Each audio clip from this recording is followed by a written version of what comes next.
अस्सलाम वालेकुम class, hope you are all well. Last lecture में जो हमने डिस्कस किया था रियल नंबर सिस्टम के बारे में, उसकी प्रॉपर्टीज़ के बारे में, और फिर हमने कम्प्लेक्स नंबर को डिस्कस किया था। सो आज हम उसी की एक्सरसाइज को स्टार्ट करने लगे हैं।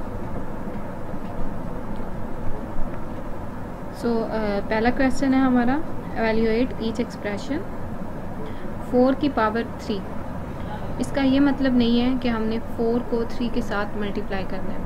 इट्स मीन कि हमने 4 को 3 टाइम्स मल्टीप्लाई करना है। 4 multiply 4 multiply 4 is equal to 64। Same इसी तरह अब ये वाला क्वेश्चन है, ये और ये सेम है। अब यहाँ पे जस्ट माइनस है, यहाँ पे माइनस नहीं है, मीन्स के साइन का डिफरेंस है। तो ये है मेरे पास 6 की पावर 2, मीन्स के 6 को मैंने 2 टाइम्स मल्टीप्लाई करना है। तो 6 multiply 6 is equal to minus as it is मेरे साथ आ जाएगा -36। सेम इसी तरह अगर यहाँ पे माइनस होता तो वो भी माइनस एज इट इज़ आ जाना था। अब अगर आप ये देखें, ये वाला क्वेश्चन और ये वाला क्वेश्चन सेम है।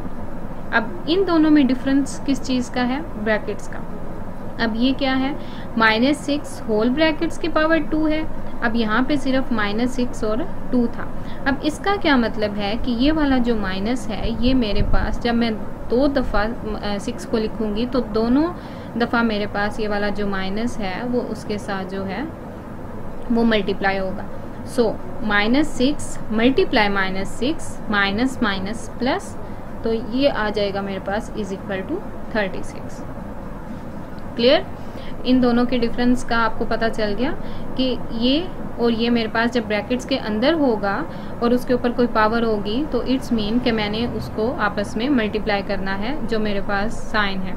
और ये वाला जो है अगर यहाँ पे आ जाता मेरे पास 6 की पावर 3 आ जाता, तो 6 multiply 6 minus as it is आ जाना था। अब यहाँ पे अगर मेरे पास 6 की पावर 3 आता, -6 की पावर 3 आता, तो -6 multiply -6 multiply -6 minus minus plus plus minus minus, तो मेरे पास क्या आ जाना था? -36 आ जाना था। एक तो इस तरह हम इसको कैलकुलेट कर लेंगे साइन के हवाले से। दूसरा हम अगर तो मेरे पास पावर जो होगी वो इवन में होगी, पावर इवन में होगी तो मेरे पास यहाँ पे जो साइन यूज़ होगा वो मेरे पास पॉजिटिव साइन यूज़ होगा। और अगर मेरे पास यहाँ पे पावर ऑड में होगी लाइक 3, 5, 7, तो मेरे पास यहाँ पे जो साइन होगा वो नेगेटिव यूज़ होगा। सेम इसी तरह जिस तरह अगर -6 की पावर यहाँ पे मेरे पास 3 आ जाता, -6 मल्टीप्लाई -6 मल्टीप्लाई -6, तो यहाँ पे मेरे पास जो था वो क्या आ जाना था? माइनस का आंसर आ जाना था। क्लियर? अब इसी तरह क्वेश्चन डी है, 4 पॉइंट नहीं है, ये मल्टीप्लाई हो रहा है। 4 मल्टीप्लाई 3 होल स्क्वायर मेरे पास आ जाता है, तो ये मेरे पास 12 आ जाएगा। और जब उसको मैं 2 टाइम्स मल्टीप्लाई करूँगी तो ये मेरे पास आ जाएगा 154। क्लियर? अब अगला क्वेश्चन है मेरे पास, evaluate each expression 6 divided 3 plus 2 की पावर 3 मल्टीप्लाई किसके साथ हो रहा है? 5 के साथ। तो सिंपल, सबसे पहले मैं सॉल्व कर लूँगी डिवाइड को। ठीक है, तो ये आ जाएगा मेरे पास, इसको मैं इस तरह भी लिख सकती हूँ, 6 डिवाइडेड बाई 3 प्लस आ जाएगा, इसको जब मैं सॉल्व करूँगी 2 की पावर 3, अगर आप इसको देखें तो ये आ जाएगा 2 की पावर 3 मीन्स के 2 मल्टीप्लाई 2 इज इक्वल टू 8 आ जाएगा।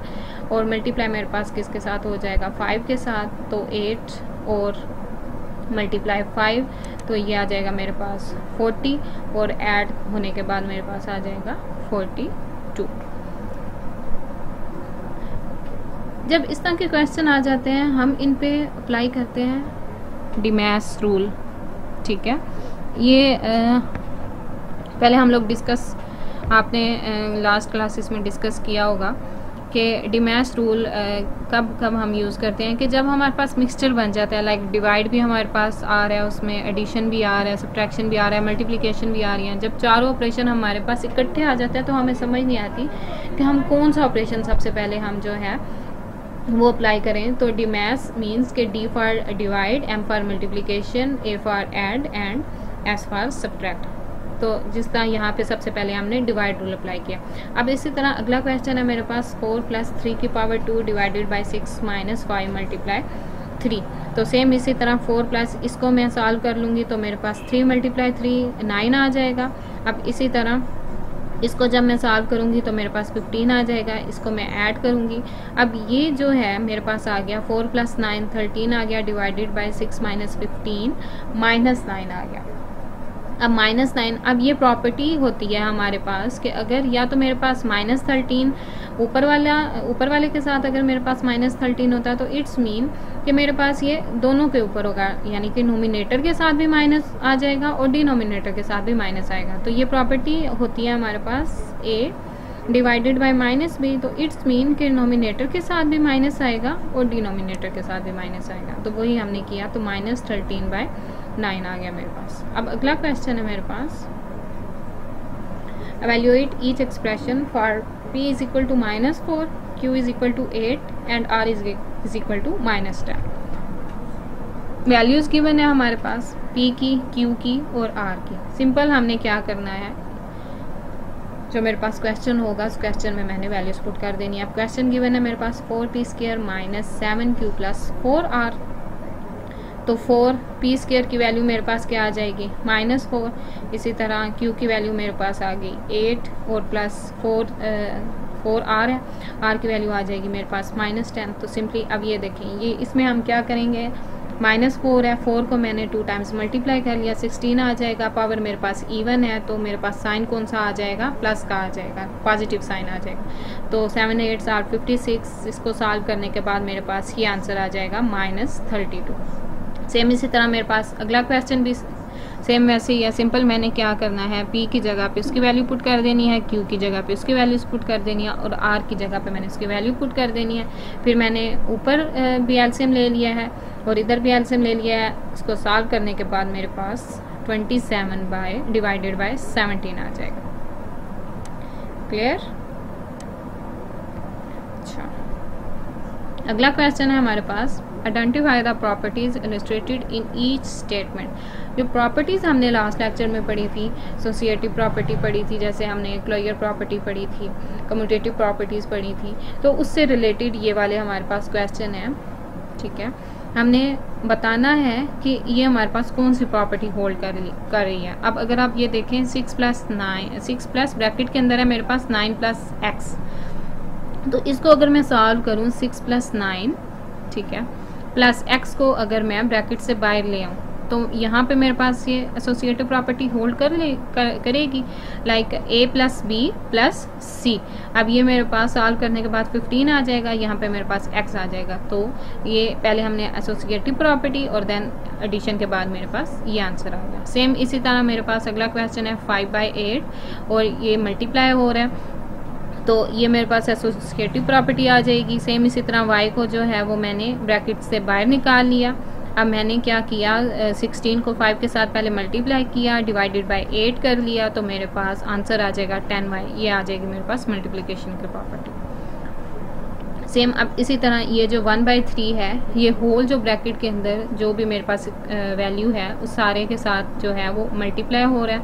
तो 1/3 इसके साथ भी मल्टीप्लाई हो रहा है, 3/2 n के साथ भी मल्टीप्लाई हो रहा है और 27 के साथ भी मल्टीप्लाई हो रहा है। तो सिंपल मेरे पास ये वाला आंसर आ जाएगा।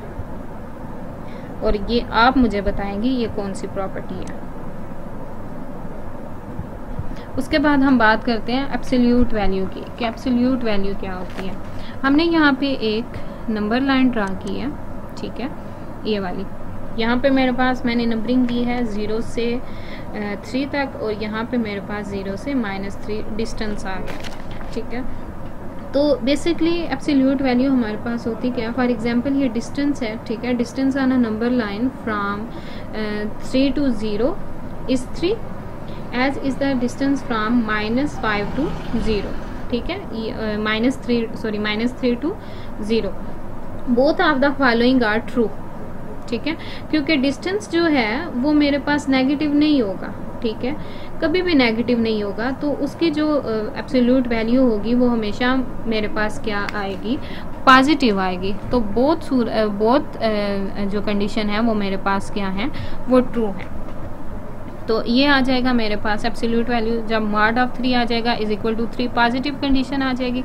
सेम इसी तरह माइनस नेगेटिव जब आएगा तो उसको हम पॉजिटिव में चेंज कर देंगे। अब बाय डेफिनेशन में वो क्या कहते हैं, if a greater than and equal to 0, और जब माइनस ए होगा इफ ए लेस देन 0। ये हमें बाय डेफिनेशन कहते हैं एब्सोल्यूट वैल्यू की। अब प्रॉपर्टीज़ हैं कुछ इसकी, वो हम डिस्कस करते हैं। उसमें क्या है, mod of a absolute value, वो जो ऊपर हमने डिस्कस की कि greater than and equal to 0 आ जाएगा जब वही जो मैंने आपको ये वाली एग्जांपल दी डिस्टेंस की, कि डिस्टेंस हमेशा जो है वो पॉजिटिव होगा।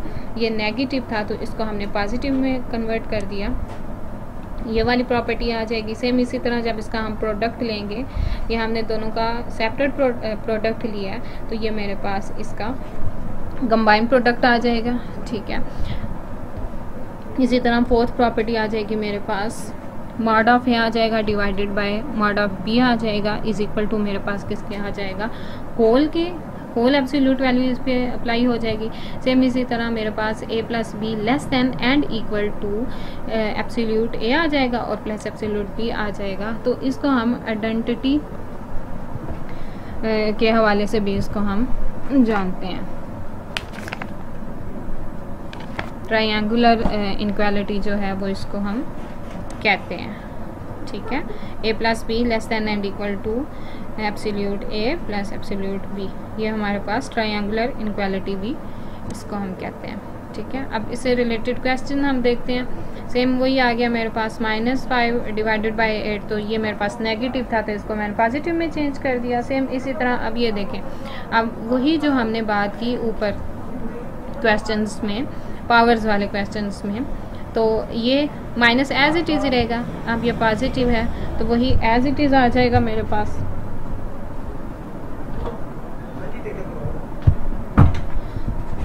तो ये 8 एज इट इज़ आ जाएगा और ये माइनस आ जाएगा। सेम इसी तरह मेरे पास ये -2, इस पर इसको जब मैं अप्लाई करूँगी तो मेरे पास ये 2 पॉजिटिव आ जाएगा और ये वाला माइनस एज इट इज़ आ जाएगा। सेम अब अगला क्वेश्चन हम देखते हैं, write each number as the product of a real number and iota. हमने डिस्कस किए थे कम्प्लेक्स नंबर और उसमें हमने आयोटा के बारे में, यानी कि इमेजिनरी पार्ट को भी हमने डिस्कस किया था और हमने रियल पार्ट को भी डिस्कस किया था। सो आई वाला जो था वो हमारा कौन सा था, इमेजिनरी पार्ट था। तो ये हम डिस्कस करते हैं। पहला क्वेश्चन है हमारे पास स्क्वायर रूट -25। अब लास्ट लेक्चर में हमने डिस्कस किया था कि अयोटा की वैल्यू और अयोटा स्क्वायर की वैल्यू मेरे पास क्या है। तो सिंपल अयोटा जो था उसकी वैल्यू मेरे पास आती है स्क्वायर रूट -1 और अयोटा स्क्वायर जब मैं इसका स्क्वायर ख़त्म करूँगी तो मेरे पास ये आ जाएगा -1। ये वैल्यूज़ आप लोगों ने याद रखनी है कि सिर्फ अयोटा मेरे पास किसके इक्वल आ जाएगा, स्क्वायर रूट -1 के इक्वल आ जाएगा और अयोटा स्क्वायर मेरे पास किसके इक्वल आ जाएगा, -1 के इक्वल आ जाएगा। अगर आप लोग इसको सॉल्व करें कैलकुलेटर पे, स्क्वायर रूट के अंदर माइनस की जितनी भी वैल्यू आएंगी कैलकुलेटर वो कर देगा, सिंटैक्स एरर कर देगा। अब इसको हम सॉल्व करते हैं कम्प्लेक्स नंबर के हवाले से। अब यहाँ पे ये -1 है तो इसको मैं सिंपल इस तरह करके लिख सकती हूँ क्योंकि मेरे पास फ़र्क तो नहीं पड़ेगा। 25 को अगर मैं मल्टीप्लाई करूँगी 1 के साथ तो -25 ही आएगा। तो -1 इसको जब मैं 25 का जब अगर मैं इसको ऐसे एलसीएम इसका मैं लूँगी तो मेरे पास 5 आ जाएगा, यानी कि 5 × 5 इज इक्वल टू 25 आ जाएगा। अब -1 की जगह पे मैं अयोटा पुट कर सकती हूँ, ठीक है, और ये कैंसिल हो जाएगा स्क्वायर रूट, तो इसके इक्वल आ जाएगा मेरे पास अयोटा। तो ये मेरे पास सिंपल आंसर आ जाएगा 5 अयोटा। सेम इसी तरह मेरे पास ये है -√-18 माइनस एज इट इज़ मेरे साथ चलता रहेगा। अब इसके ऊपर मैंने होल ये वाला जो ऑपरेशन मैंने इसके ऊपर अप्लाई किया था, इस पार्ट ए के ऊपर, सेम वही ऑपरेशन मैं पार्ट बी के ऊपर अप्लाई कर दूंगी। सिंपल मैंने 18 का एलसीएम ले लिया। एलसीएम लेने के बाद मेरे पास ये चीज़ आ जाएगी 2 × 3 × 3, तो इसका मेरे पास स्क्वायर बन जाएगा, तो ये कैंसिल हो जाएगा। तो सिंपल मेरे पास आंसर आ जाएगा -3√2 अयोटा। इसकी जगह पे मैं क्या अप्लाई कर दूंगी, अयोटा। क्लियर बच्चों?